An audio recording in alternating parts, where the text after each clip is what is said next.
what your plans are with your book. So I'm hoping that all of you have at least a little experience with outlining. Does anybody have no idea how to write an outline at all? That would be I'm me. not well with them. Okay. All right, well, I see all of you. There are a number of ways of going about it, a number of methods. The first thing you need to understand is structure. I hope everybody here at least has a passing idea of what the three-act structure is. You probably had an encounter with it in high school. If not, I can explain it, but I'd say show of hands, but we're video. The three-act structure means most stories are broken into, hi Bryson, welcome, into about 3 acts. You have the first part, which is more or less the setup of the story where you set the stage. The second part, which is where a lot of the nitty gritty and the climax of action happens. And then you have the ending where it kind of drops off at the beginning and then ramps up towards the end. There's a lot of shapes to the 3-act structure. Let me see if I can find. There you go. There's a good one for rising and falling action.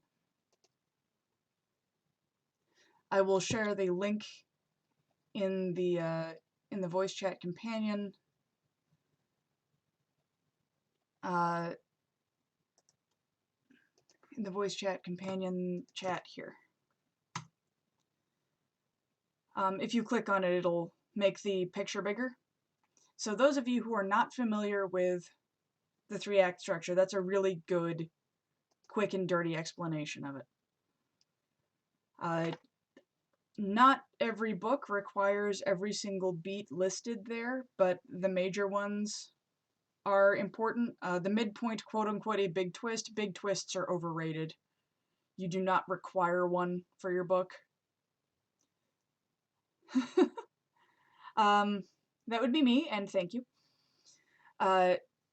So the method of outlining I use is different than what you probably learned in school, which is start with the Roman numeral I and start with like chapter 1 and then write all the details of chapter 1 or your thesis or what have you, then chapter 2. Does that sound familiar to folks? Yep. Yeah. I Painfully so. Right. I hate that method of outlining. Hates it, precious. That's the only method of outlining that I've been taught when I took college courses for speeches and stuff. And my problem with outlines, like, I don't follow them very well. Right. So that particular method of outlining is completely anathema to me. I know there are a lot of authors who really like it, but I'm not one of them, and I think part of it is my ADHD wants to detail literally every part of my book, and then I get so far into outlining that by the time I'm done with it, I'm sick of the story and no longer want to write it. It's horrible. So the method that I use comes from a gentleman named Blake Snyder. It's from his book called Save the Cat. Technically, it's for screenwriters, but it works really well for novelists. If you click the link, that will take you to a page about it, and I can go through all of this because I know some of the explanations on that website are a little weird for some people. If anybody is familiar, I can pin that in, I can pin it here, yeah. So that way anybody can, oh, that's not what I wanted to do. Hold on. No, stop with the clicking. There we go. That is now pinned so you can find it even if it gets flooded off the screen.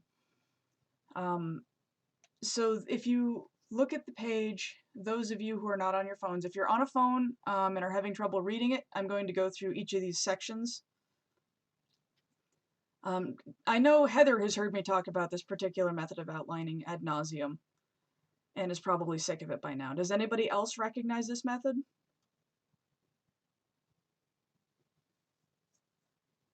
Yes, this is a method that I use to set up my beat sheets and that sort of thing. Yep, I love it. It is so helpful. Aw, thank you, Heather. You're very sweet. So, as Becca called it, we called this the beat sheet. It more or less takes the 3-act structure and you write out some of the big events that happen in each segment. It breaks it up into all 3 acts, and rather than trying to outline every single chapter, which will make you want to hang yourself, most likely, it gives you the option of creating some ideas. And I find the structure helps when I'm stuck and don't know what I'm supposed to do next. So if it's okay with everybody, I can go through all of the beats and talk a little bit about them, or if you would rather just read it yourselves, you can do that. Does anybody have a preference for that, or... I know this is a little unstructured, this being our first kind of get-together, so I'm not necessarily looking to teach a class, per se. I'm not the professor here, so if anybody wants to jump in and has something to add, please do. You're Switzerland. Thank you, Nikki. Well, I know it really well, so Yeah, if I you can want move to... on whenever. Yeah, what do you have a particular method of outlining you like? Obviously you use this one too, but... I guess my problem is I don't really think of this as outlining, and I probably should, because it really lays out the structure for you, and it's a good roadmap of what should be occurring at what part of the story. So Mm-hmm. yeah, I've been right now I'm working on a scene by scene and a spreadsheet of everything that's happening so that I can make sure that each scene and sequel makes sense and that it has a Mm-hmm. purpose and that sort of thing. That's Yeah. where I am right now. Oh, I don't envy you, but I respect I respect what you're doing, because I kind of have been doing that with my book. I went through and wrote out what I wrote in each chapter, and so that when I write the next book, I don't end up creating huge plot holes for myself. That's exactly what I'm doing. My Act 2B is a mess over the place, and so doing this and going through each scene, I have a much clearer path. I hear that. I do that with a lot of my clients, where if I come up with a book, usually it's the ones who wrote their novel for NaNoWriMo. When they come in, it is a mess, but I mean, that's okay. First drafts are usually a mess. And then we go through, I'll do an outline of every chapter, and then they're like, oh, this happened here, and that, no, no, no. Exactly. I know the feeling. I can't tell you the number of times that I have gone through my book and just been like, oh, I did that there. Oh no, just hide under my desk and tell everybody that not to publish with me anymore.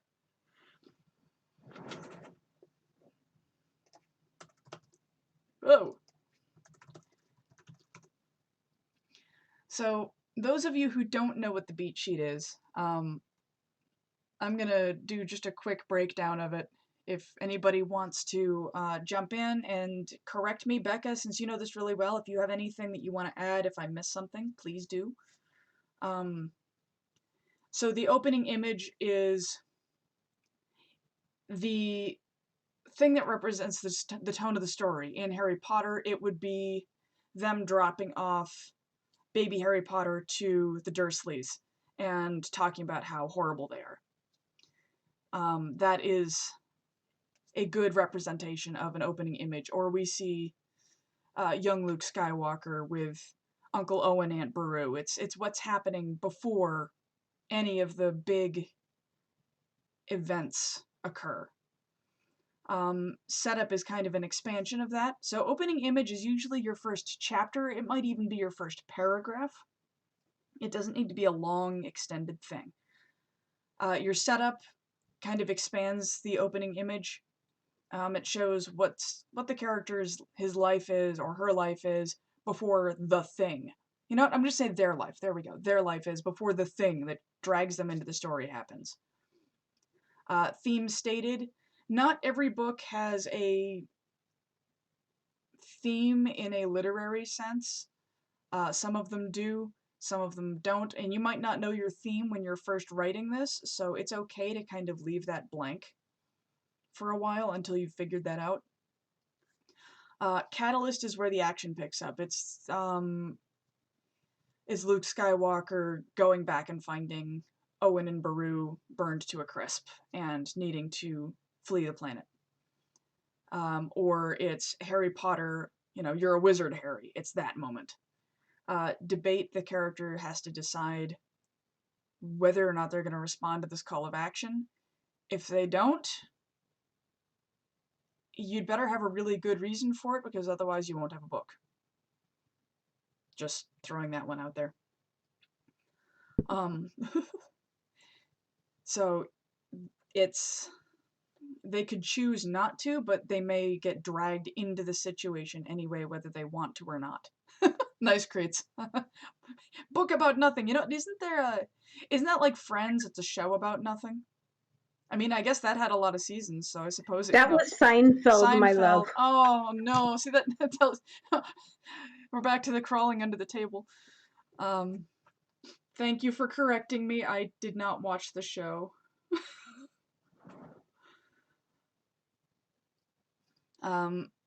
But yes, a book about nothing could be a thing, but it would be really difficult to accomplish well.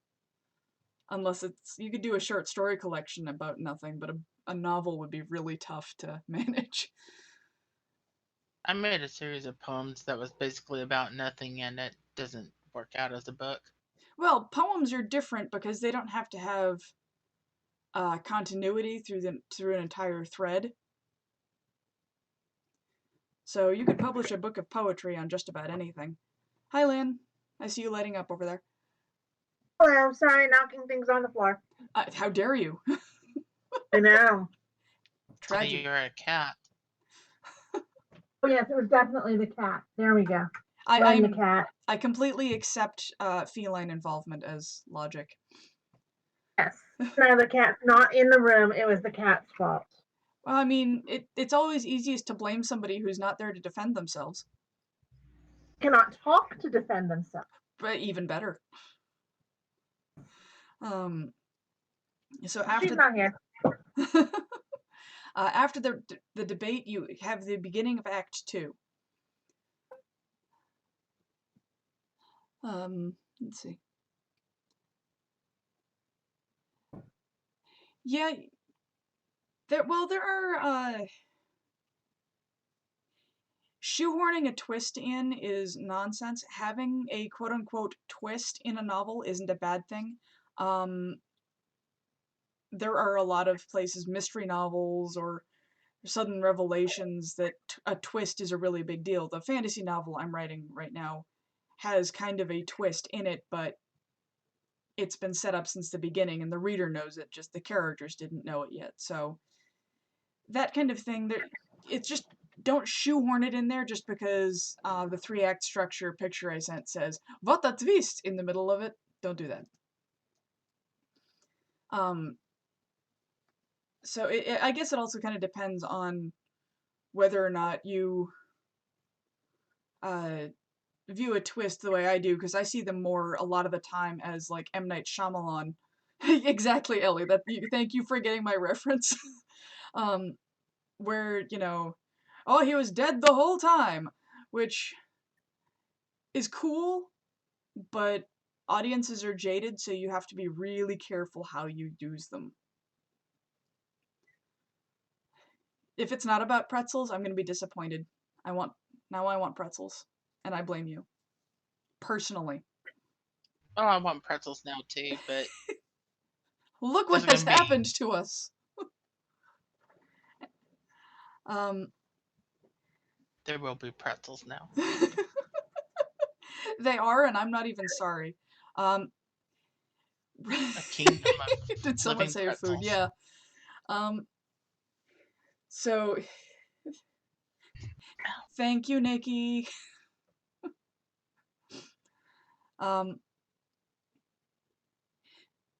That's exactly what I'm saying, Jonathan. A twist isn't required, but if it develops or exists because of you created it from the beginning, or it's something that you really want to have happen, like the main character's partner suddenly turns on them because they are in fact the bad guy, if that's something that you've been building towards and working on, don't not do it just because it can be cliche, but don't feel that you're pressured or required to do it because people expect it. If that makes sense.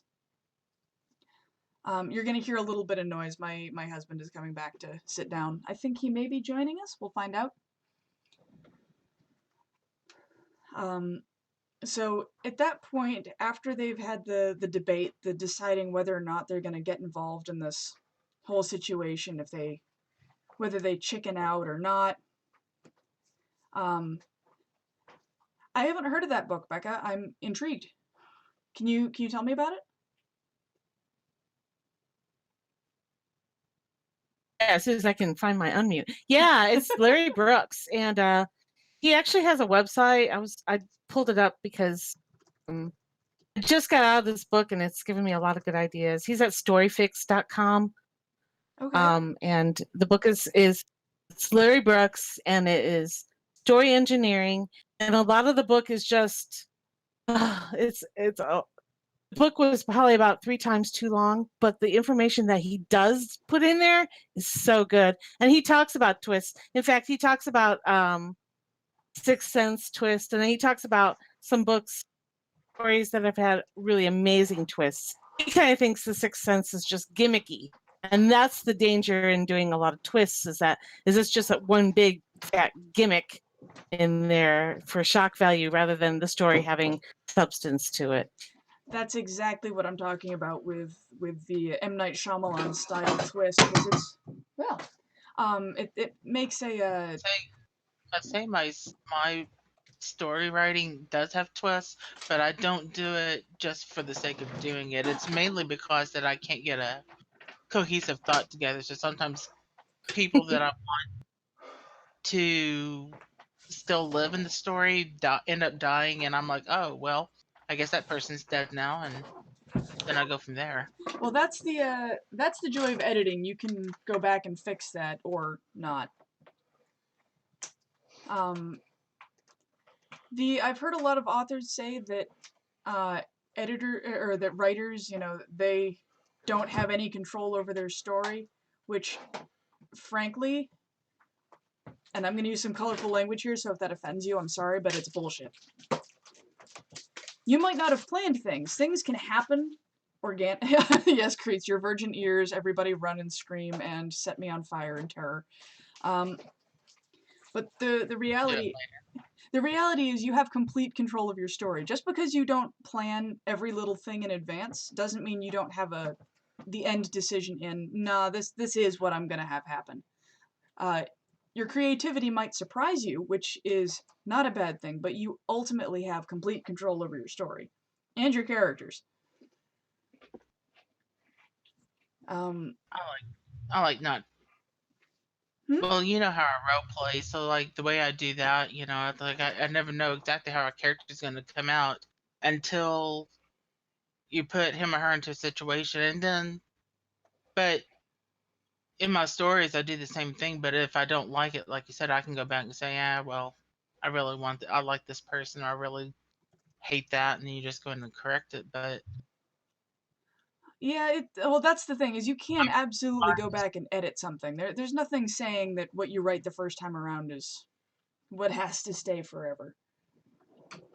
yeah, but in my ADD brain, though, things change constantly, so that's why I really haven't gotten anything accomplished. Well, that's the joy of using an outline, because I know for me, I have terrible ADHD. Like, it is bad.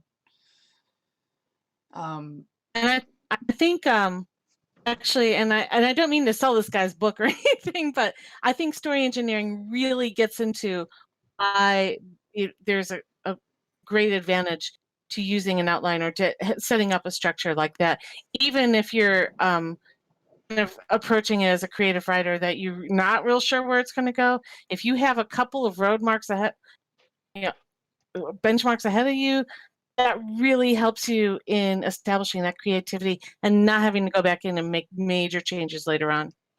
I hear you. I completely agree. So if you guys would like, I can share. You guys aren't going to understand most of it, but I can share the outline that I wrote for the book that I'm working on right now. And I use the beat sheet, so Becca, I'm sure it will look very familiar to you. It is handwritten, so you guys are going to have to suffer through my my cursive, which isn't too bad, but thank you. You can hear my husband screaming in the background. So that is the outline for my book. You aren't going to understand most of it because you don't know who the characters are. So, but that is a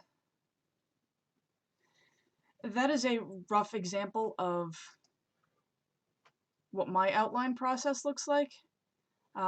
For the virtues of the video, I will just kind of scroll down this. This was written using software called Rocketbook, or a piece of paper, my notebook called a Rocketbook. I find it the best good thing I've ever had for writing. It's amazing.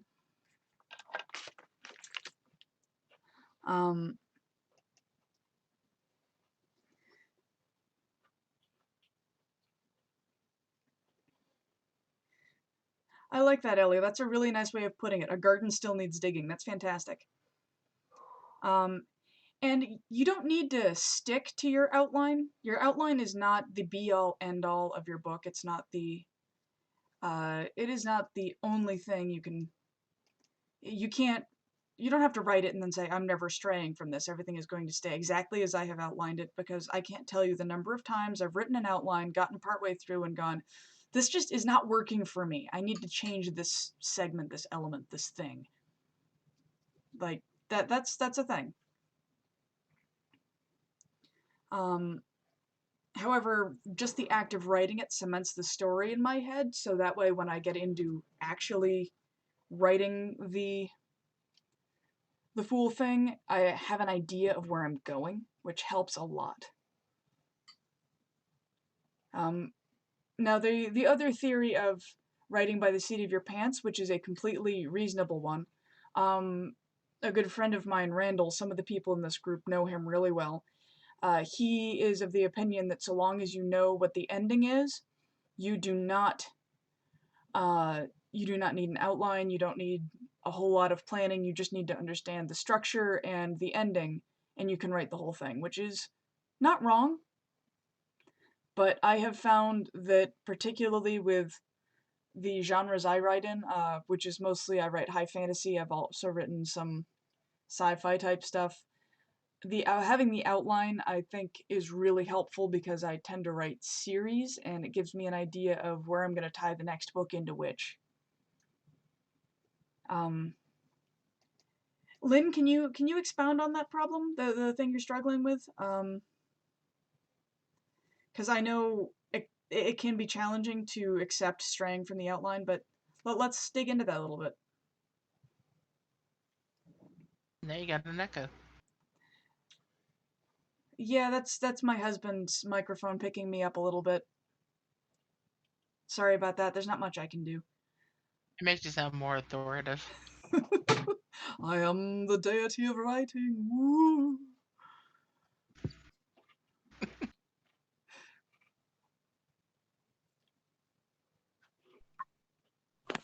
So if I'm understanding this correctly, and just, as a matter of statement, the outline itself sues simply to provide small engines which can drive the story whichever way your creativity goes forward.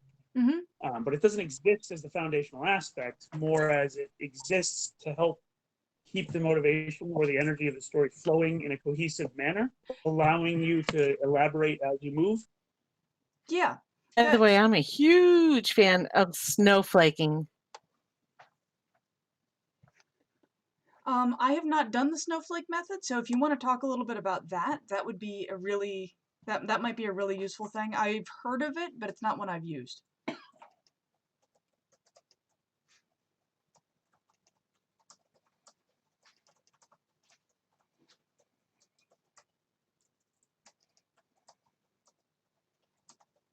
Well, I can a little bit. And on here, I can find the website in just a minute. Basically, snowflaking is you start with a sentence and then you go into a few paragraphs that kind of hit your main like your midpoint, your hook, your plot points. You kind of split that up into 4 paragraphs, and then you start adding details and details, and it allows you to free write through it. And I really like that. And I'm not really good at following the rules for doing it because there are some guidelines and some timelines. Mhm. I have used it sometimes when I've been stuck in a section, and I will start with a single sentence and then just start kind of writing out what I'm thinking. And so as far as approaching it that way, that's a really nice way to do some discovery writing and set up your your different pinch points and your Okay. plot points and such. That does sound like it would be really helpful. And also that can let you once you have that out there, you can easily transition those ideas into the beat sheet to utilize that tool too. Because there's no one universal, this is the only way of doing this. There's nothing wrong with using the alphanumeric plotline. It is okay, it's just not the method that I like. I don't judge people much. um, I silently judge everybody. but for me, I find the traditional type of outlining to be a little too much for me. It gives me too many options to get too hyper focused on details and little stuff, which doesn't help me because, as I said, with my ADHD, I have major problems with. I can either not focus at all or I can hyper focus. If I hyper focus on the outline and really fill it out to exhausting detail, I don't want to write the story anymore. But I can only speak for me. Whatever outline method works best for you, whether it's the Snowflake method, whether it's using the beat sheet, whether it's doing the traditional kind of outline, or whether it's kind of making your own thing, that's a completely okay too. That's a completely okay too, right? I do this for a living.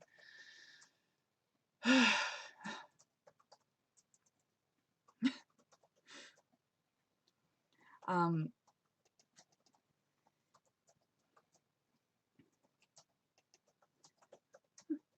okay.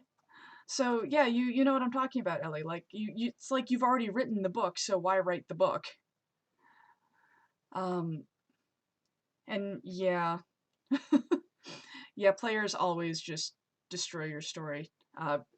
Birdbrain, Birdbrain there is my husband, and I am his DM for D&D, and he and my other players, of which Joyful Little Fire there, Nikki, is one of them. They are like, oh, here's your plot, guess what? Goodbye. So it really has given me a strong ability to think on my feet when a plot isn't going the way I expect, which I think has helped my writing. And yes, I completely agree, Creeds. It's fantastic when players do things you don't expect because it gives you the chance to be extra creative. But it is it is something that we need to adapt to. It's also always fun to see your DM sitting at the table with their face buried in their hand. Yeah. You want to do what with a snowman?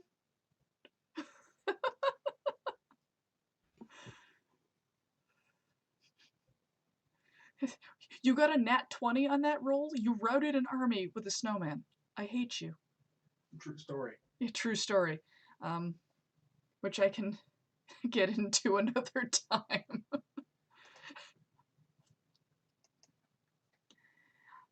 That's true, Creets. You're right. D&D and writing are different, but at the same time, D&D gives you the mental like elasticity to deal with unexpected things happening. So if you come up against a problem that you didn't come up with in your outline, you can write around it a lot easier in some ways.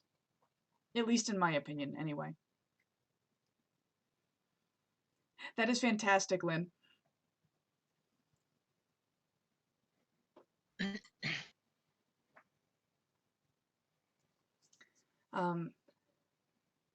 Yeah, exactly, Creets. That's the thing, is for me, it helps me get around things that I couldn't have figured out before.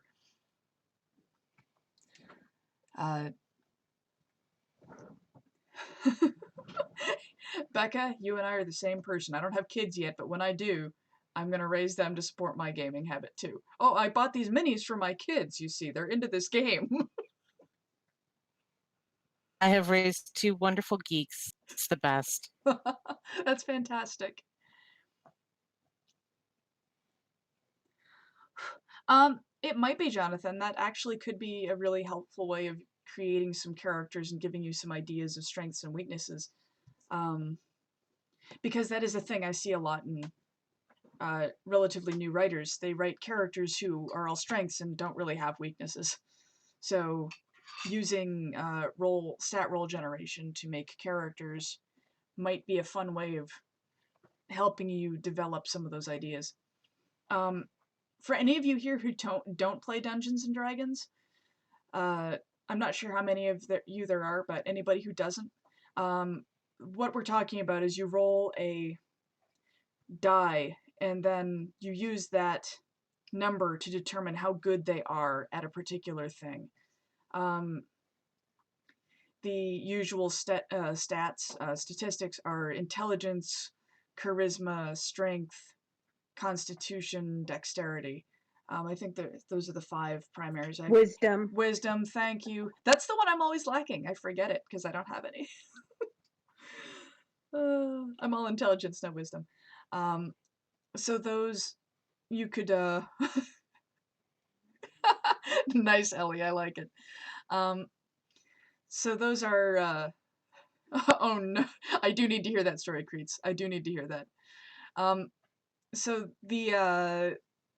it could be a fun way of helping you determine your character's abilities or what they're good or bad at before you've gotten the story cemented. It could be a fun way of doing it.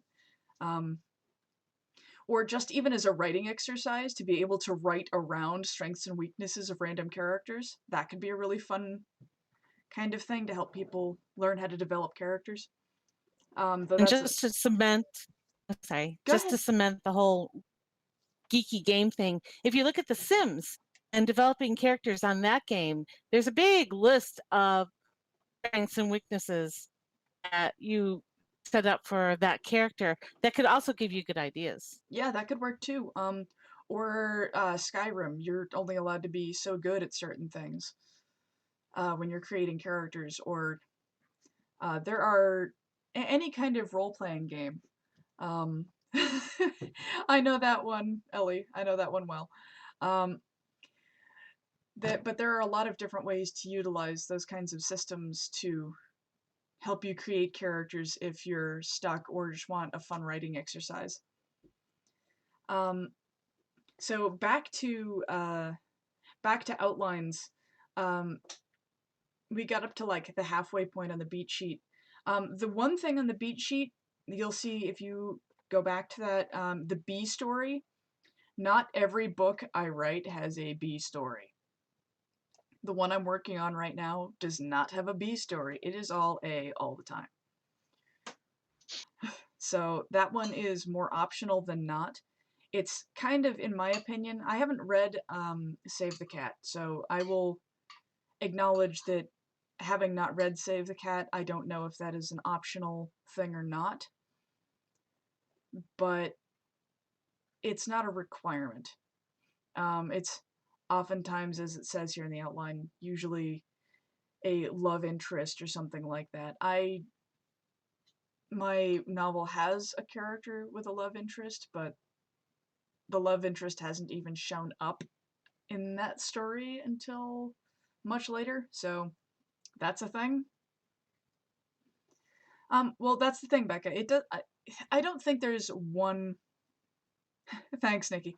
I don't think there's one way to apply any outline style. The thing that everybody needs to really learn if they're gonna get good at both outlining and writing is you have to understand the 3-act structure and recognize the patterns of rising and falling action. That is the important part. And I will be straightforward with all of you. Part 2 or Act 2 is where most writers end up stuck. It's the dreaded, okay, I've set up everything, now what? I know where my end is, but now I'm stuck. Yeah, exactly. That is a common issue, and that's where I kind of like the beat sheet, because it guides you through that, where it tells you, okay, so this is when certain parts happen. And it helps create this roadmap for you to get through the middle, which is always the hard part. This whole thing is also why it's impossible to watch movies with Beth. She sees every plot twist coming 5 miles away because she knows how everything's written. Yeah. That's not wrong. And yeah, that's kind of the order of things, Jonathan. It's a little bit more expanded than that. The effect is kind of like, okay, so we learn the evil king has risen to power at the end of Act 1. Like, oh no, here's the big bad guy introduced. And then Act 2 would be them trying to get the magical sword of MacGuffin to go fight him. Yeah, the call to adventure. And yeah, that's exactly the case, Lynn. Like, the middle movie of every trilogy is the less exciting part because they're just trying to muddle through the thing, get the MacGuffin, or acquire the... They're trying to do the thing that makes the really exciting part in the third movie doable. Also, a lot of writers of trilogies, and particularly in movies, if they're doing a second movie, they're just taking a book and just taking the middle and making it a movie rather than giving... Like, if you've got a trilogy of movies that are independently written, they're not making a book. They could have a story contained in that movie that is the entire 3-act structure, but is within the Act 2 of the meta plot. That's another thing, is when you're looking at an entire book series and planning one out, you're kind of writing the book series along the 3-act structure in a way, or you should be. So you're having, it's the 3-act Inception references, because it's all, each book has its own 3-act structure, and then it has to fit into the structure of the meta plot, which should have... Yeah, exactly. That is exactly how a series should work, is there should be some kind of meta structure around it. And each book fits into part of this. It doesn't have to be perfect or neat, but it does have to fit.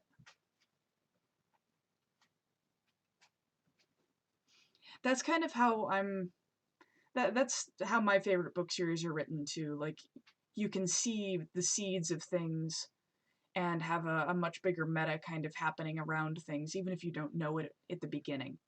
Jim Butcher's really good at that. Yeah, Jim Butcher, the Dresden Files, the series is really good for that. Anne McCaffrey, of course, the legend herself, is amazing at that. Yay, other Jim Butcher fans. I know the Harry Potter series did a really good job at that. Well, Yuna, that's where you write the structure out in... You could use the beat sheet to write a meta structure for your stories, and then zero in on what is happening in your book during this part of the meta structure. I'm so excited, Creets. I can't wait for it. Ugh, peace talks.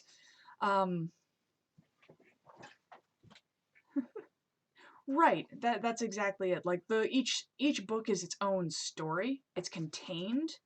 There's a beginning and end, and it's satisfying, but it also serves a purpose in bringing the meta closer to the reader until they reach the 3rd act of the meta, which would be, I think, Order of the Phoenix on for Harry Potter would be kind of in the Act 3 of the series. so that's kind of how I would view that as a function.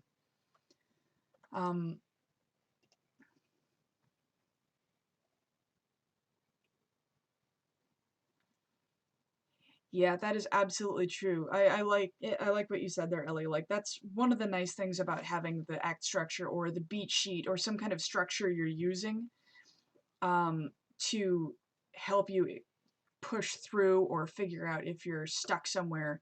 If, oh, I've tried to get it, I'm trying to write Act 3 and I'm in the middle of Act 2 and that's just not going to work. The hero's journey is a really valuable thing. There's also, I know there's a 7-act structure too.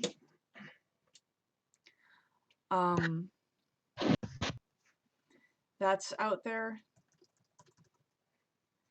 There are so many different structures, but honestly, the 7-act structure is just the 3-act structure with more plot points, in my opinion, anyway.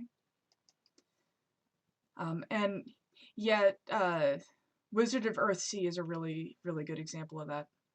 I haven't read it in years. I really need to read it again. But yes, Nikki, Rowling did have the entire thing planned out, at least to some degree, before she started writing the meta. I know, for example, Jim Butcher, for the people who've read any of his books, his first book did not have anything to do with a meta plot because he just wrote it to spite his writing professor, because his writing professor told him he'd make good genre fiction and he was deeply offended. So he wrote it to spite his professor, and then look what happened. But the meta doesn't kick off for the first couple of books because he didn't have one yet.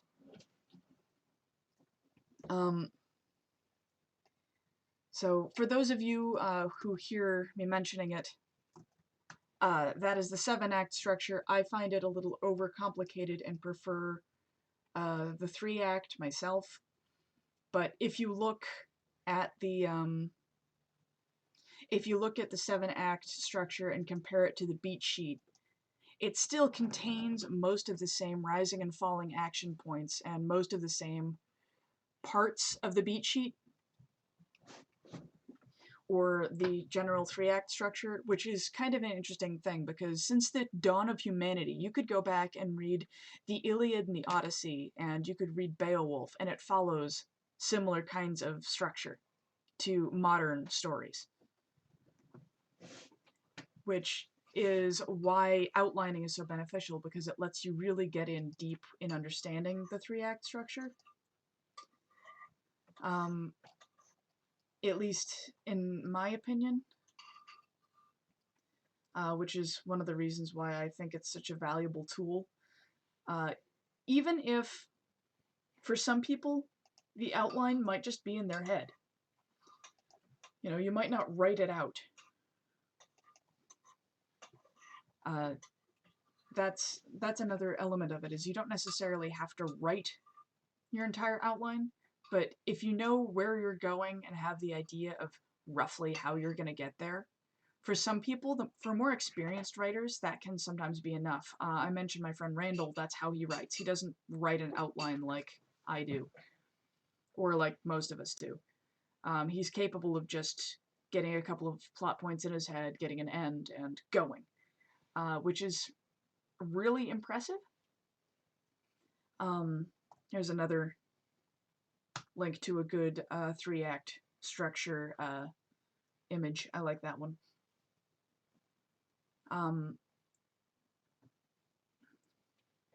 So, give me just a second here, rolling. I haven't read enough of the Percy Jackson books. I've read 3 of them. I want to read the rest of them. I really enjoyed the ones I read, though. That might be the case, Jonathan. I'm not super familiar with chemical reactions. I did not take chemistry in school. I took biology, so you may know more about that than I do. And yeah, Lynn, that can be the challenge for some people. For me, it's definitely the case. If I just have the outline in my head, it is gone in like 30 seconds, which is why I write everything out longhand. Right, Ellie? Ain't that the truth? You wake up and you're like, I have this great idea for a book, and you look at it in the morning and it's like, teapot water canister? Fairy cheese mom? I'm so confused.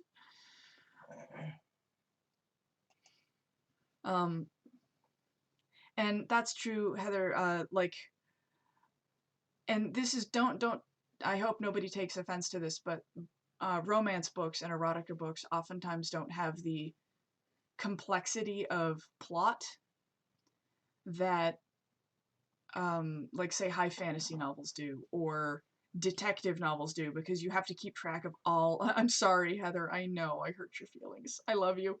That the some of the other genres have, because those genres require that you're gonna have to keep track of all the evidence that the detective gathered and know exactly how they fit in, things like that. That is true, Ellie. Like, I don't have anything against erotica. My publishing company doesn't publish it because once you do, you're going to be an erotica publisher forever. That's, you know, that's a thing. I haven't read that book, Jonathan. It is absolutely possible to have really complicated, deep plots with a lot of sex. There's nothing saying that's not possible. And there's nothing saying that it's possible to not possible to have a really simplistic, straightforward detective novel either. Though I have found in my experience that a lot of the time those books don't do as well with readers in a lot of ways, because readers expect certain formulas for certain genres. And if you subvert those expectations, it can be damaging to your to your sales, because you're not doing what those people expect you to do.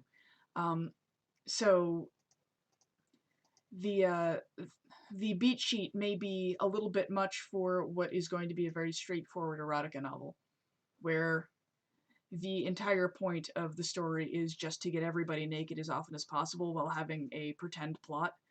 There are erotica novels that have far more plot than that. Heather writes some that have a nice combination, a nice balance of plot and action and sexual encounters. She does a really good job with that one. But if you're writing something that is just smut, then you may not need the detail that the beat sheet goes into, but you're still going to want to follow the 3-act structure anyway. Even if it's, the climax of Act 1, the climax of Act 2, and the climax of Act 3 are exactly what you'd think. It could be... It still may require some level of action and tension, because if it's just non-stop sex scenes, you might as well just write a short story collection of sex. Which is okay. That it sells, and people like it. So I'm not going to shame anyone for it. Short story collections of sex sells? Yeah, there are a lot of short story collections of just quick sex stories to get couples or individuals in the mood. They're just short. 50 Shades of Decoupage material. Thank you. Yes. So Nikki is referring to a project where she was she was decoupaging something and used 50 Shades as a method of decoupage, because that's pretty much all the book is good for. In most people's opinions, anyway. There's also a big difference with... That is completely acceptable, Lynn. In fact, I encourage it. I applaud your desire to, yeah, we're just gonna... I salute you. There's nothing wrong with including sex in books that are not erotica. So erotica, the genre, the whole point of it is that it is about The book is to get as more or less a lot of sex in it. Heather is far more of an expert on that genre than I am, but I think the point of erotica is the sex for the most part. Whereas if your book has sex but it's mostly about a fantasy plot, it is still considered fantasy, even though it's not going to be, even if it's not going to. Except for Game of Thrones. They I kind of overplayed it with the sexual part. I don't. But, I mean, I haven't read at the least on books, TV so they did. I can't speak I read for that. So I've read the books, and I mean, the books are well written and everything, but it's just that I don't know if it was HBO or if it was the Martin or that put too much emphasis on the sex part especially for the TV part. There's like a lot more sexuality than what was really in the books, I think. Even though Game of Thrones is clearly, a fantasy. fantasy. Yep. I did not read the books or watch the show. I tried to watch the show. I watched the first season, and the only character I liked died. And the books, I tried to read them, and when he spent multiple pages at the beginning of the book describing this one dude's cloak, I was like, I'm out, I'm done, goodbye. I think No, I think the overuse of death and sexuality in the TV show was basically for TV sales. Look how edgy we are. Come watch our show. Yeah, yeah. it could be.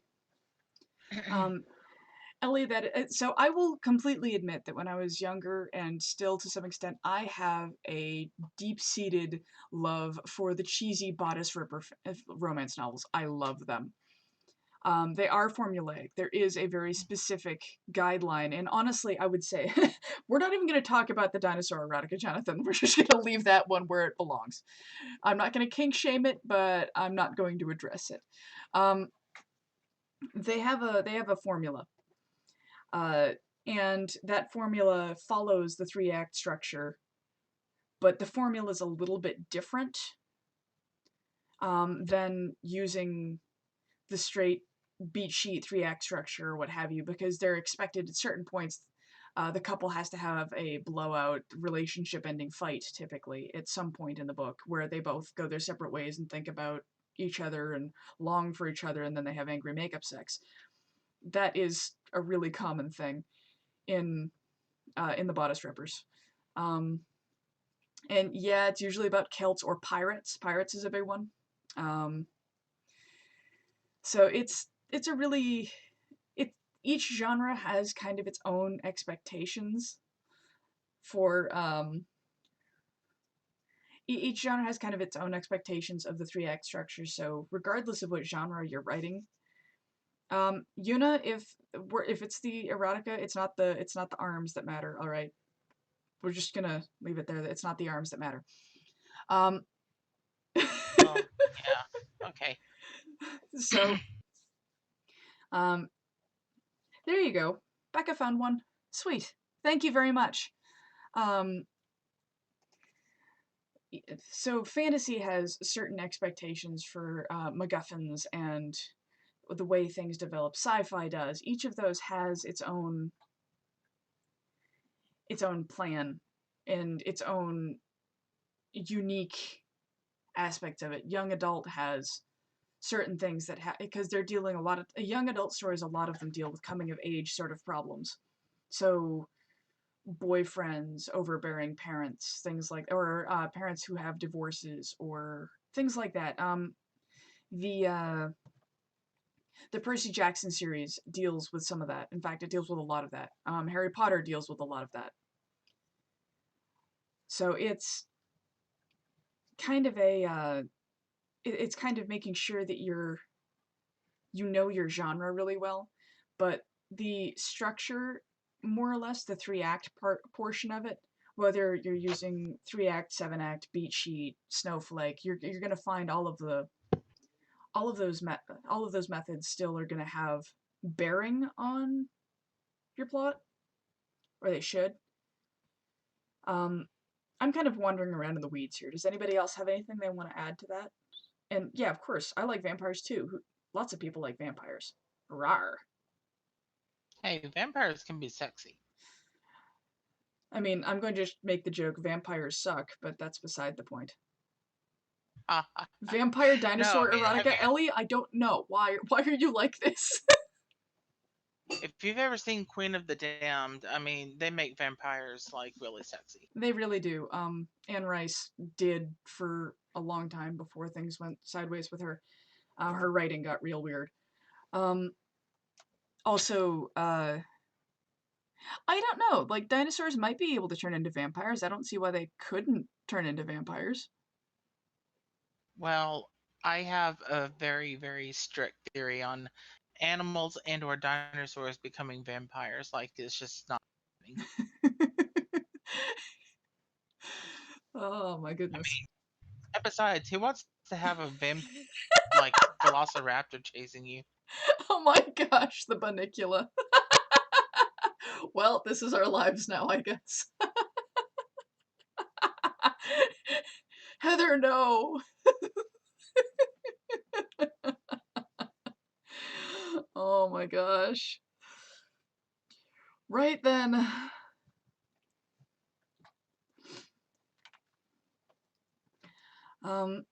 Does anybody else have anything like that they're struggling with specifically in regards to outlines that we can address? Moving away from vampire dinosaur erotica.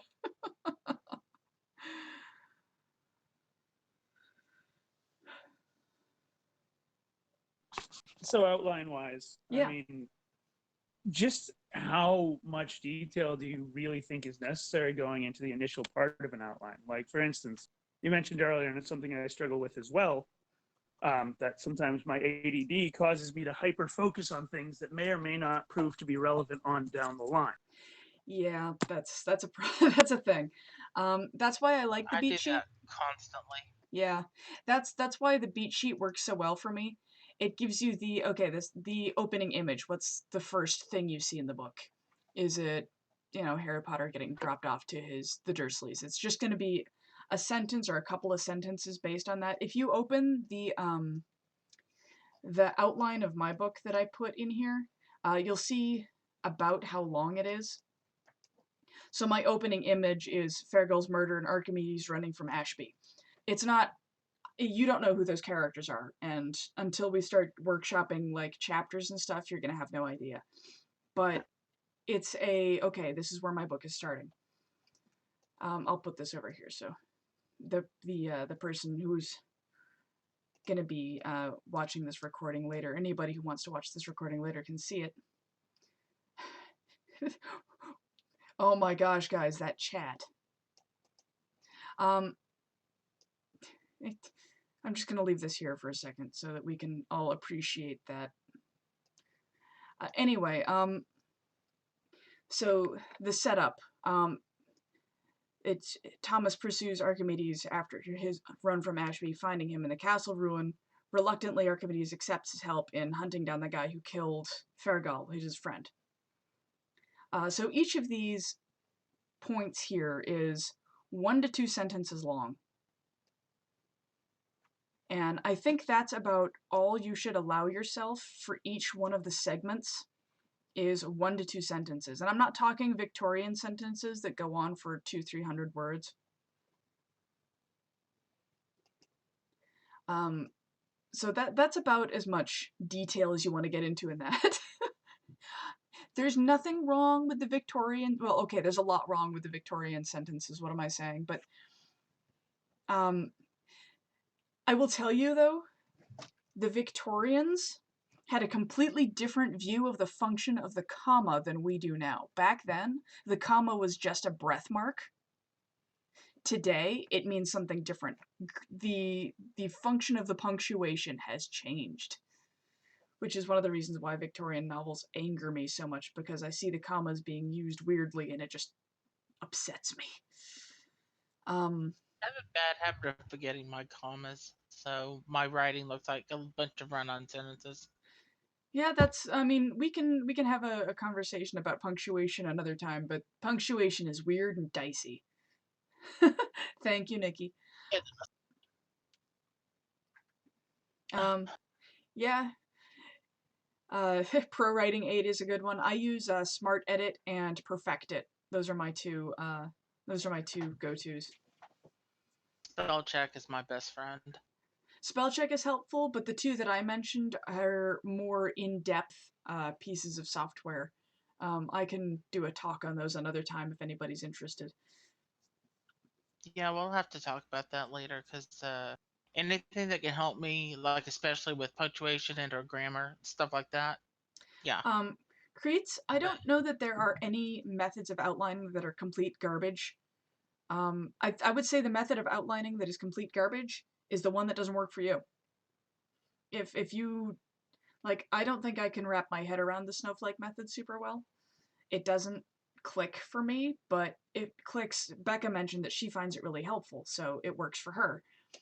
For me, the beat sheet is like, that is how I structure my novels. That is there is no Dana, only beat sheet. That is my really strongly preferred method. Well, and that may work for you somewhat, Yuna, but you're gonna find it really hard to like finish a novel length piece without some kind of idea of outlining. And then when you go back to read it, you're gonna usually it's gonna be like what happens with most NaNoWriMo books. You're gonna be very confused by a lot of what you wrote because it's not gonna make sense, and it's gonna be like I had this novel I wrote in high school where I just wrote the story that came to my brain as it came to my brain, and I will tell you, it is a mess. Yeah, pretty much, Jonathan, you're not wrong. That said, though, do not edit until you've finished your first draft. Don't do it. And, Yuna, if you're not sure if it makes sense to anybody else, that's what beta reading is for. My hope is for our next meeting is that everybody will have an outline of some kind so we can talk about the plot of your books. That's my hope. And Becca, you shouldn't edit as you go. That's a good thing. So don't edit as you write. You'll never finish. Ever.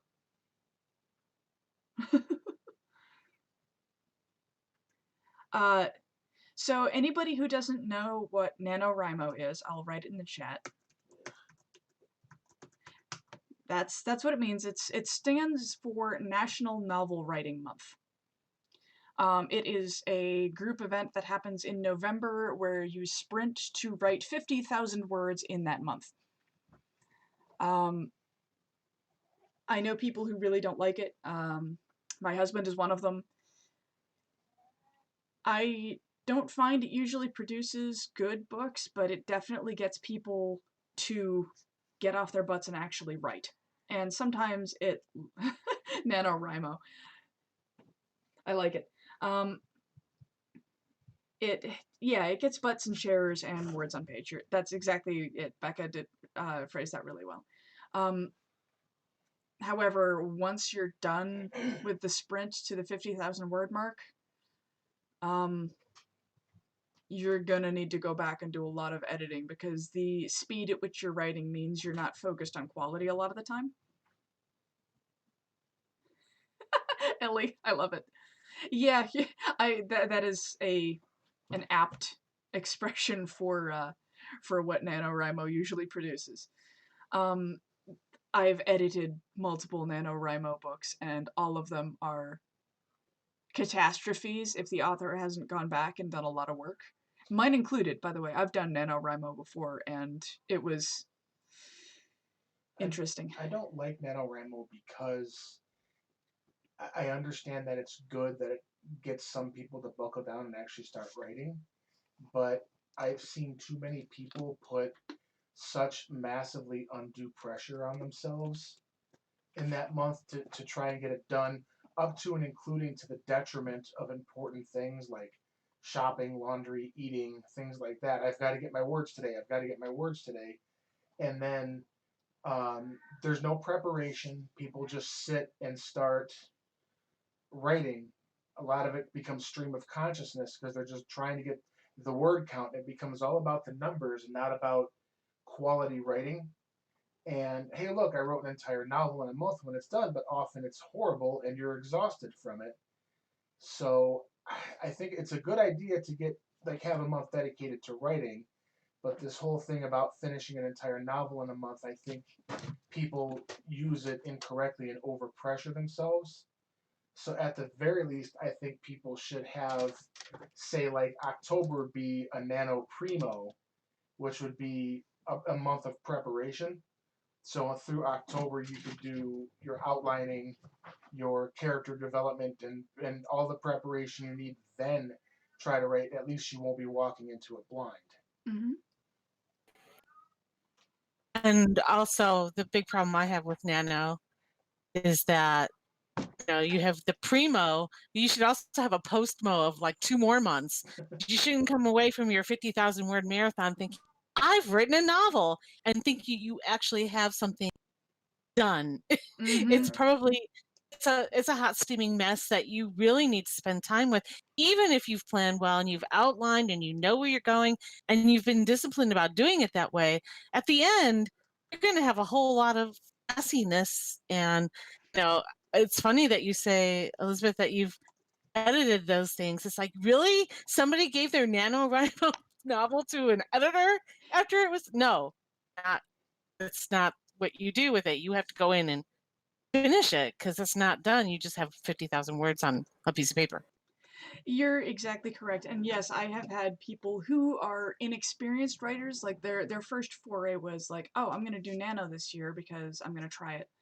And they sprint and they do it and they're really excited about it. And they don't know better, so they send it to an editor, which ends up costing them a lot of money. Because they sent their first drafts to an editor. Second off, it's their Nano book, which doesn't have any self-editing done, and so, oh dear God. Yeah, you would, yeah, I get them, Ellie. I get them. It happens. I cannot tell you the number of times I have had to tell an author, look, this is not ready for me yet. If you want me to work on it, it's going to be extremely expensive. And I've had some people say, okay, well, it'll be extremely expensive then. Here we go. Yeah, Lynn, you're not wrong. My busiest month isn't always December, but when I get a novel in December, or when my publishing company gets somebody querying in December, all of us internally, like, you can hear us just go, oh. You can do that, Jonathan. That is definitely a thing. Usually what I'll do is I'll go, when I'm done writing my novel, is no, it's because of Nano Creeds. Usually when I'm done with my novel, I'll go back and then write out. I'll do a chapter by chapter breakdown and just a quick sentence or two of like, here's what happens in this chapter, and then I'll take a look at that and look for any major plot holes, like the kind you could drive a freighter through. I don't necessarily compare it to my original outline because there are a lot of times where I will intentionally change something. Like in my original outline, I have a certain character getting introduced at a certain point, but when I actually get there in the writing, it doesn't make sense. It didn't work. I don't like it. So they don't always match up. So Right. 'Cause, I mean, I guess I intended it as more of a just, almost like a piece of tracing paper over what you've initially done and say, does this in any way resemble it? Or have I created something different and need to look at my outline a different way? mm-hmm. I'm not really clarifying this well. I No, apologize. it's fine. But Yeah. more as did I end up where I thought I was going to? And in that, does it really make sense in the overall scheme or the meta, I suppose, of things? Or has my story, substantially changed just through the process of writing to the point where now I need to really look at it as a different meta or outline than it initially was? Yep. If that makes in any way any sense. No, it Sorry. totally makes sense. I have many times deviated from my outline to the point where it became a completely different book.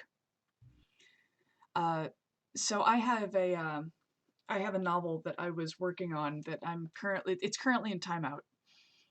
It is a cyberpunk novel where I originally tried to cram 2 or more books worth of stories into a single book. In my outline, that's what I did. And I went through and I wrote it, and the pacing was a complete and total disaster. A complete and total disaster.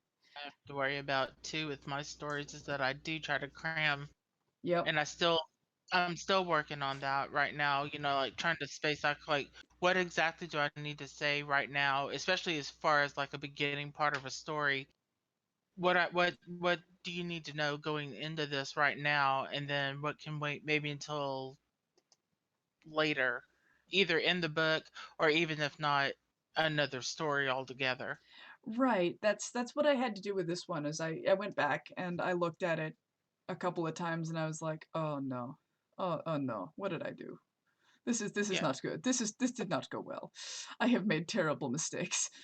And so instead of trying to cram it all into one book, after reading it and after reading how the pacing was made of much sadness, I had to carve it all out, rewrite the whole thing, and I changed the pacing dramatically to allow me to you're not wrong, Nikki. To allow me to have the pacing have a little breathing room, which was really important because books kind of need it. And pacing is a super important part of your plot, which is one of the reasons why I like the beat sheet. It prevents you from trying to cram everything into one specific point and gives you the, okay, here's where this part comes. Don't try and stick the debate into the opening image because that's just, nothing is going to happen well. And I have had to rewrite both of my novels from the ground up a couple of times to address my pacing because I have this habit of getting really fast with my pacing because I know where my story is going. Don't you know where my story is going? No? Oh. Your pacing gets better when you're detailed. Yeah.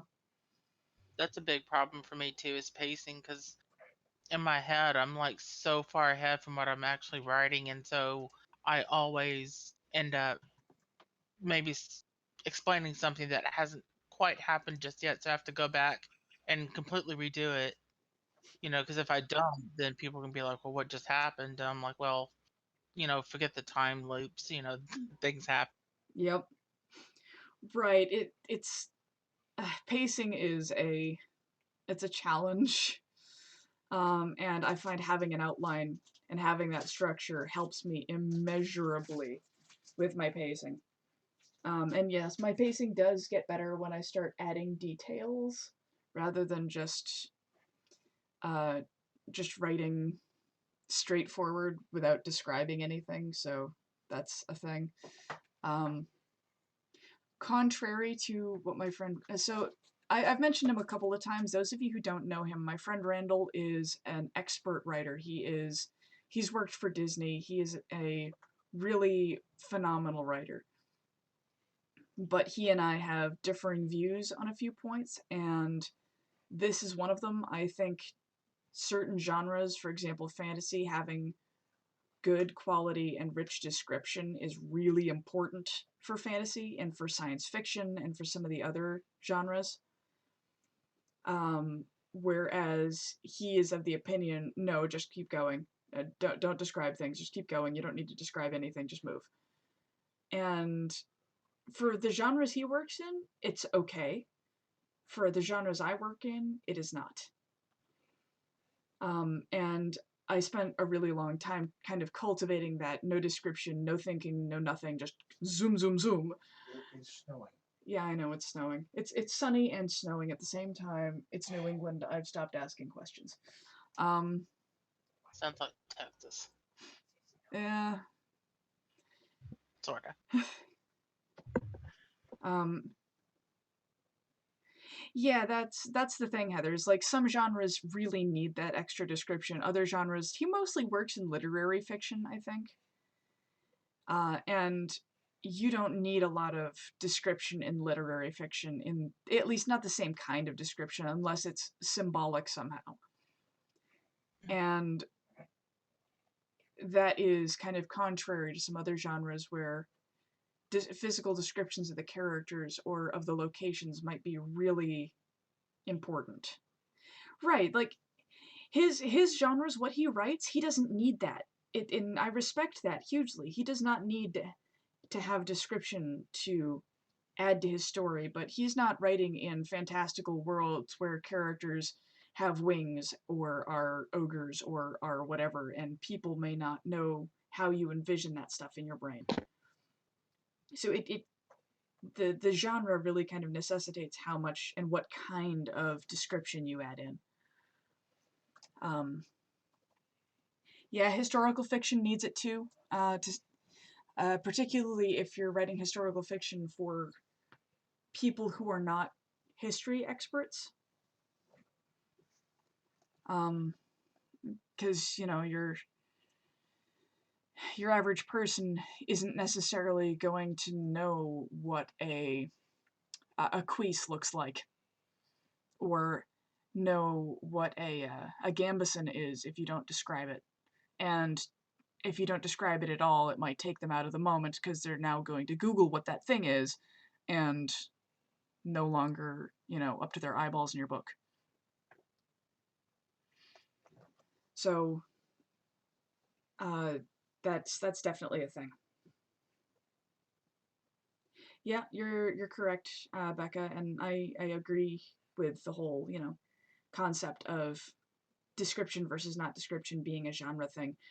And that is much like the outlines we were talking about. One size does not fit all. Not every genre has the same exact structure, format, requirements as another. It just doesn't work that way. So you'll have what works in literary fiction or what works in science fiction. They aren't the same thing at all. Can you explain that a little bit, Jonathan? Like, that's an interesting idea. I want to know where you're going with it. Sure, but I'm going to do it via voice. That's fine. So in music or in painting, sometimes in order to develop a sense of contrast, you can do one of two things. You can provide more background noise or detail to something, which obviously lays the whole thing out in front of whoever your intended recipient is, or you can use the very absence of it to allow them to paint the picture themselves. And as a mechanic, it's important to learn how to use it, because if you use it too much, you lose substance. And if you don't use it enough, you overly describe things that might actually take away from the ability of the reader or the intended recipient to kind of get involved or engaged with your work. Mm-hmm. Yeah, that is absolutely the case. That was a really good way of explaining it. The use of negative space. Yeah, that's a good good point. And some genres need more or less negative space depending on what is going on. Something that would. So, to those of you who may not know the term, purple prose is something. It's prose that is bloviated. It's too big for itself. It's over-described. The pacing is sluggish. It's gigantic and waddling and doesn't go anywhere. Whereas what might be purple prose in literary fiction may not be quite purple prose in historical fiction, where you're having to describe the physical appearance of things. Right, that's Lynn, you're describing Lynn, you're describing Chekhov's gun.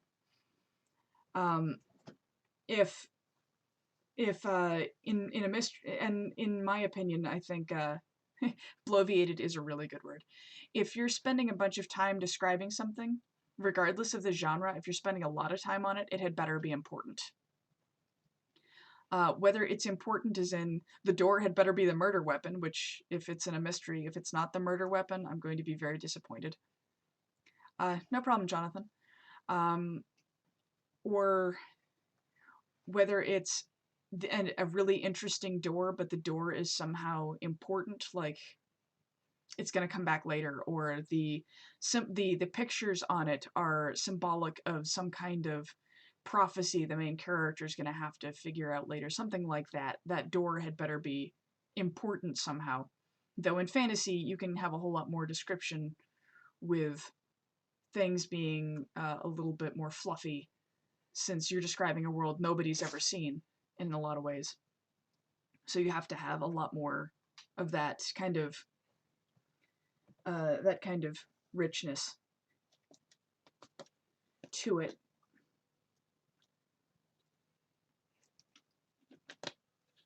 Sorry, my voice is starting to be like, what? Talking?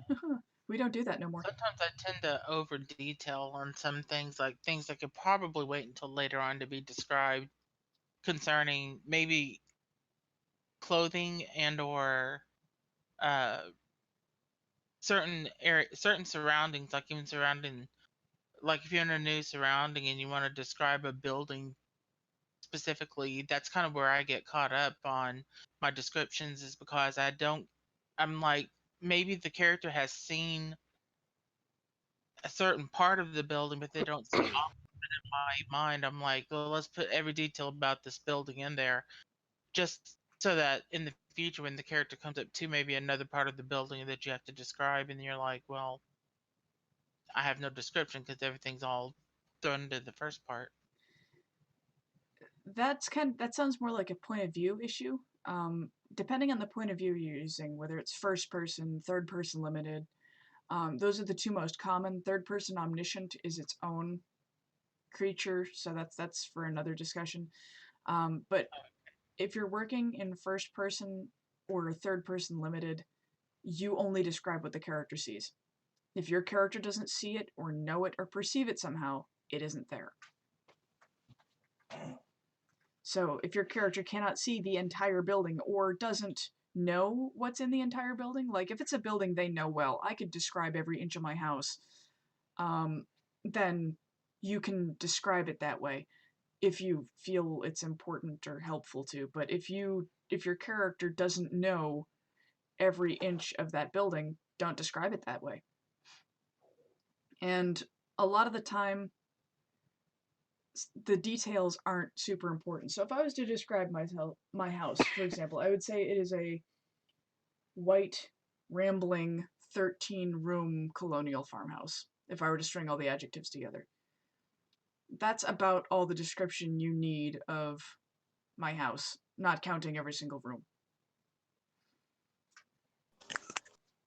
So you don't need to get super in-depth with most of those things. If it's a building that the structure is somehow important, like if you're in feudal Japan and there is a Greek temple in the middle of the place, that warrants some description, and you better have a good reason for it to be there, plot-wise. That shouldn't just be there. You know, that's a one of these things is not like the others kind of moment. So, well, there's a great temple in feudal Japan, then somebody didn't do the research. Well, I mean, hey, if they're doing an alternate history, maybe there is a reason for this, or maybe they're doing some weird wibbly wobbly timey wimey stuff that one just appeared there. You know, there could be a whole lot of reasons for it, but there had better be a reason for that. Yeah.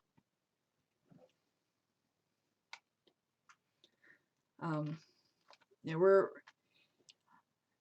we've kind of wandered away from the structure thing, but I'm happy to chat about whatever at this point. Like if anybody has other things they want to discuss, since I think we've kind of done the outline thing to death. Does anybody else have questions or anything they want to discuss regarding outlines before we just kind of open it to chit chat?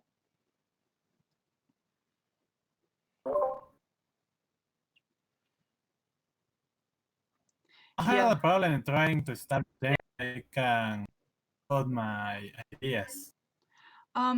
Say that again. You were cutting out a lot, so I couldn't understand everything. What about the formulas to write in some genres? What can you do when your writing is not fitting on as common? I'm having problems trying to see in which genre I can fit my own ideas. Okay, so the structure doesn't mean you can't have your own ideas. Your writing doesn't have to fit perfectly into the genre or the structure formula. It doesn't need to be 100% every piece. Um, for example, if I'm using one of the more limited ones, the beat sheet is pretty limited in the way, okay, this is when this happens, this is when this happens.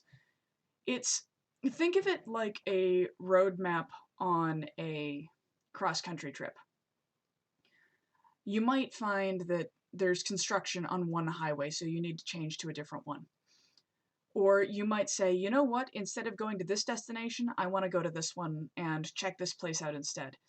You can absolutely do that. The point of the structures here is to keep the kind of rising and falling action in the broader sense, more or less going the correct direction. So you want to have the action ramping up through Act 1 and 2, and then hit its climax, hit its peak towards Act 3, and then kind of wind down from that big climactic moment. So that's about what that's kind of that's the important part, is having the rising and falling actions in the right place. Yeah, exactly. As Lynn said, you don't want to have the climax of the story happen in the first act and then have nowhere to go for the rest of it. So you you can tweak it for your ideas. It's not. Oh goodness, Jonathan. It's Sorry. You don't need to be sorry. um, Giggling is not inappropriate. So it's just about kind of the order of operations in a way. I've never seen a book that completely ignored the 3-act structure that was particularly successful in writing a good story. However, I have seen a lot of books take licenses with it and play with it and change it around to make it their own and be extremely successful. So you have to kind of find what works for you. So why don't books that follow the 3-act structure do very well? Are we just so hardwired as humans now that that's the way things should be written, that we don't accept anything else? Or I'm not sure that is the case. Nid, I will come back to you for a second. If I mispronounced your screen name, I'm sorry. I don't know what your name is. We've been using this particular structure since the dawn of storytelling for humanity. I think it just has to do with how it grabs our attention and how we use the tension to kind of develop, to keep people wanting to know the rest of the story. Whereas if you tell the punchline before the joke, it's not funny. So I think it's more that's the reason why the 3-act structure, or this particular pattern of rising and falling action, is why we do things. If it's about if you don't know which formula to use for the story, you kind of can go a couple of ways. You can go with, well, what genre am I writing in? And then you can kind of look at what the structure is for books in your genre. So that could be a really important, that could be a really helpful way of deciding which method works for you. And if you don't know what genre you're writing in, that's okay. There are a lot of genres, and if you're not sure which one fits you, you can kind of make a guess. You know, if there's aliens and spaceships, it's probably science fiction. If you're doing a cops and robbers whodunit sort of thing, probably mystery or suspense. But go into your genre and then look for what patterns your genre has, what each, what that does. For example, in fantasy, I know that I'm going to lean really, really hard into some tropes, guys, so I apologize in advance, but when you have the opening image, you have the farm boy who doesn't know that he's prophesied to be the next king of the realm, and an old wizard shows up and tells him that he's this prophesied person who has to go and defeat the evil wizard to become the king. Kind of, that's a really common formula for fantasy. It's not the only one, but it's a really, Eragon. I mean, heck, Star Wars had the same formula if you think about it. So and the formula that I just described there is kind of the hero's journey, which is a really common formula through many genres.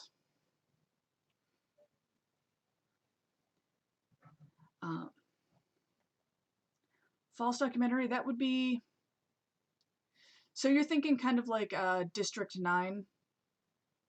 Yeah, it could be alternate history, it could be speculative fiction, it could be that, I think. I'd have to look. Yeah, speculative fiction. That's never I think I can think right now. Yeah, speculative fiction is that might be it. Speculative fiction can, I guess it depends on whether or not it contains some of the elements that speculative fiction is expected to. So, according to Wikipedia, which we all know is the great authority on all things, speculative it oftentimes has supernatural, futuristic, or other, it's imaginative themes for what that means. But I would say District 9 would count to me in a lot of ways as speculative fiction. While yes, it is science fiction too, it was created to be it was documentary style, except it was containing elements that weren't real, that didn't exist in the real world. So that might be kind of what you're looking for. You might find that might find that genre to be helpful for you.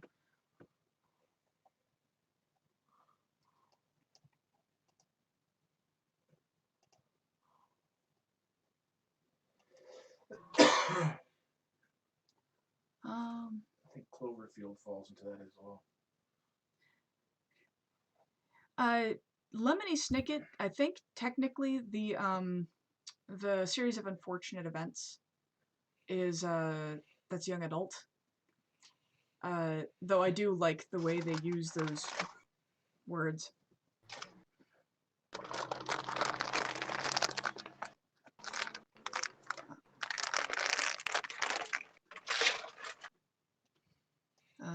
Let me see. I'm looking to see who is if there are some examples of speculative fiction around that I can find. Apparently, Midsummer Night's Dream, Lord of the Rings are considered speculative fiction, I guess. Though I'd say Lord of the Rings is a combination of fantasy and lit fic, but that's its own thing. What is lit fic? Literary. Handmaid's Tale is considered speculative fiction. Or they're saying that science fiction and so on are... it's a mess. Speculative fiction is a mess, is what it is.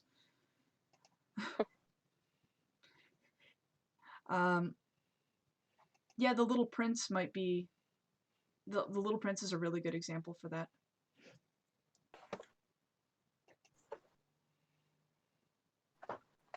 Yeah. I guess literary fiction is what they're trying to stuff sci-fi fantasy into. Or urban fantasy, or all of the other things that fall under those into. Apocalyptic fiction. Also known as current events.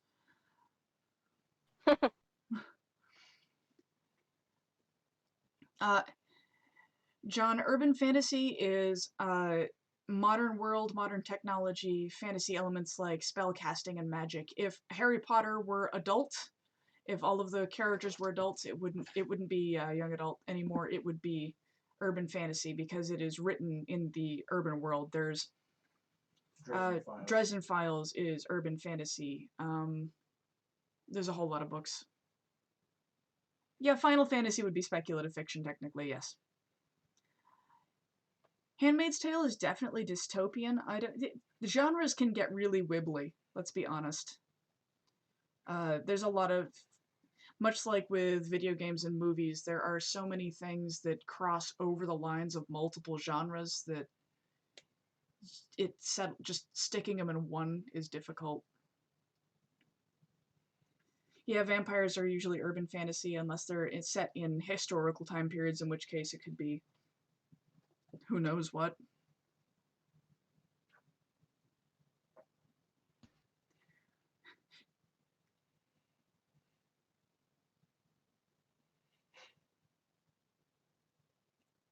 Yeah, I think that I haven't read Handmaid's Tale, I will confess that.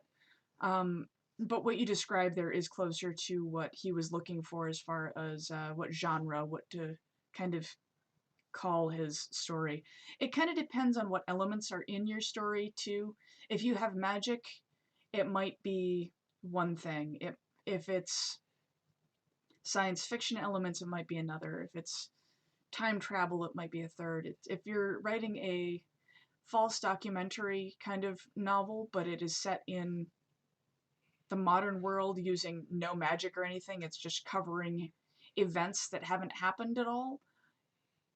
For example, there is a book that I just edited that came out recently. It's called Rocket's Red Glare. It kind of covers a what if sort of scenario about World War II and the nuclear project.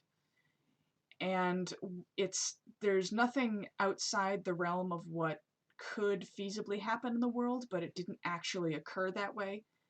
That was considered alternate history. So, but if it's something that hasn't happened yet, like you're writing a fake documentary of aliens landing, that would be probably just put under speculative fiction as opposed to alternate history, because obviously I don't know if I'd call it fake nonfiction, because I don't like attaching the word fake to anything that isn't actually false. It's too close to fake news, and I don't really want to get too close to that, because that's a bad thing. So speculative fiction might be the best umbrella term for it. Anybody else have anything that they want to chat about?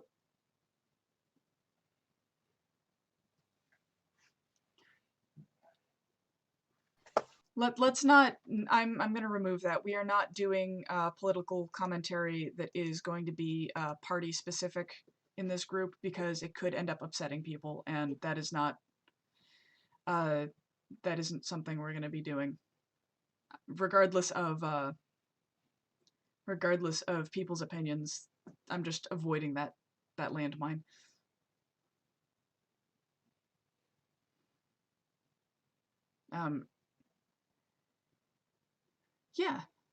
Yeah, absolutely. Well, the outlines thing, I'm hoping to, if we can, if everybody who's going to be there next week, if you guys can write an outline for something you're working on, a project you're on, or something like that, and then in advance of next week, we can share our outlines and then critique them and talk about if anybody sees like, ooh, this could be a problem in this outline. The outline, please do not send like 10,000 word outlines. That's not preferable. That's a novel, or at least a novella. I would be very irked. I love you, but I may shake you. I had to laugh because my outline is like 12 pages. Right, I may shake you. If As an exercise, not that I expect everybody to use it, but why doesn't everyone take the beat sheet and just fill it out? 2 to 3 sentences at most per section. And if you would like to write a cast of characters to explain who each character referenced is, if that's something that needs to be done, to say, okay, the name of this dude, this is the main character, and just a quick snippet of information about them, and maybe a small 2 to 500 word section on world building if it's necessary. Is that I can put all this information, I can write up something and I'll pin it in the group, but I think that maybe can be our exercise thing. Erie, it is right here. I also had it, it's also pinned in the voice chat companion. So you do not have to use this for every thing we do, but let's just do it as an exercise. And also, if everybody's using the same format, it'll make it easier for everybody to read. Yes, Heather, you can use the romance one. It uses the same beats, more or less. If there is a version of the beat sheet that is specific to your genre, you are welcome to use it. Because it includes all of the same, more or less the same beats, just with a spin on them.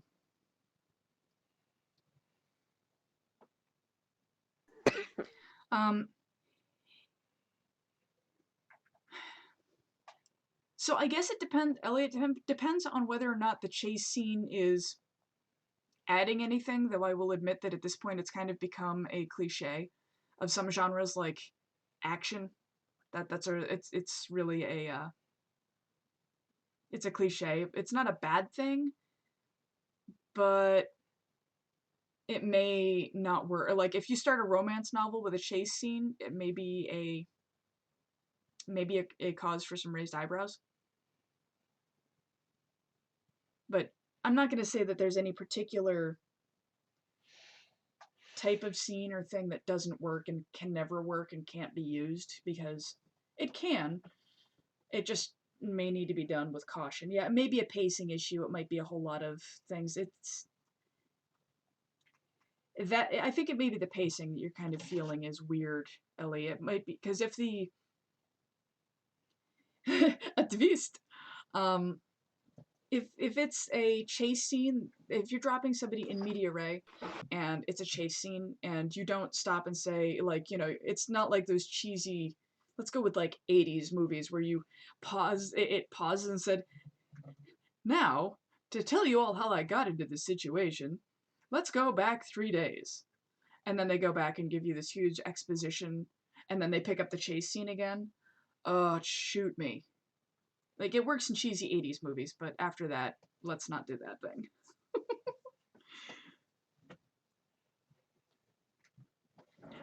It does work in movies, but even then, it shouldn't be over-relied on in movies, because, like I said, at this point, it's kind of a cliche.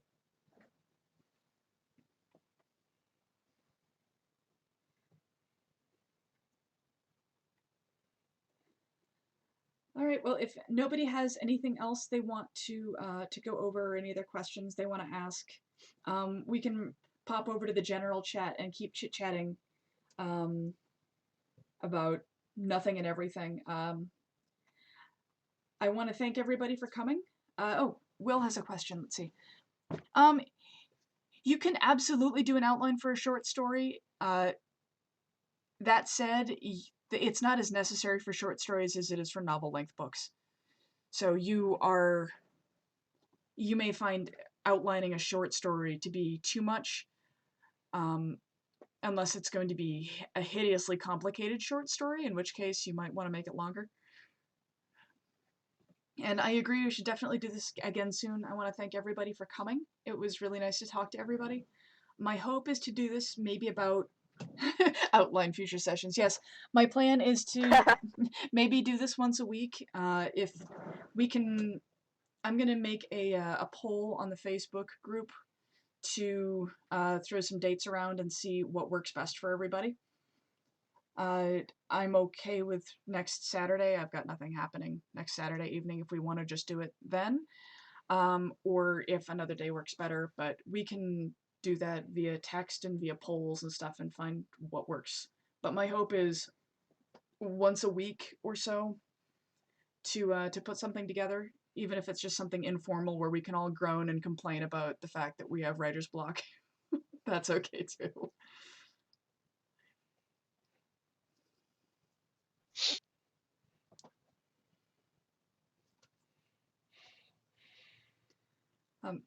Yes, you are welcome, everybody. I'm glad to have you all here. It's nice to meet everybody I don't already know. I think I know most of you. Whether it's through Writer's World, through Facebook, or through real life. And I really look forward to having a group that we can start like digging into everybody's books and working on things, because I know I need help sometimes workshopping my stuff, and having a group that I can go to for that is really nice. I will talk to you all later, and I will be in the general chat to just, I guess not talk about dinosaur vampire erotica. That's going in the erotica chat, but I have a feeling everybody's gonna end up there anyway. Chat generally. Eventually. You're going to go to the general chat to chat generally. Generally, yes. Also, I don't like your face. I love you. Yeah, you owe me pretzels. Yes, the poison is specifically chosen for Cusco. You know, Cusco's poison.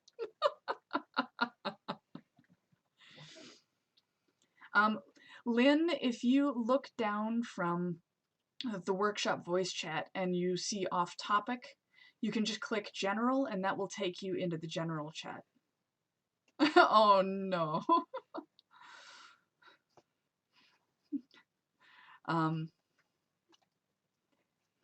Yeah, if anybody needs help, here, hold on, I can screen share it with you.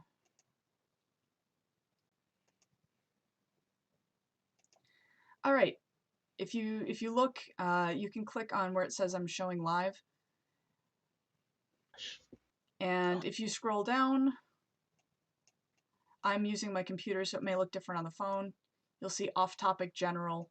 Just click that, and it will take you into the general chat here.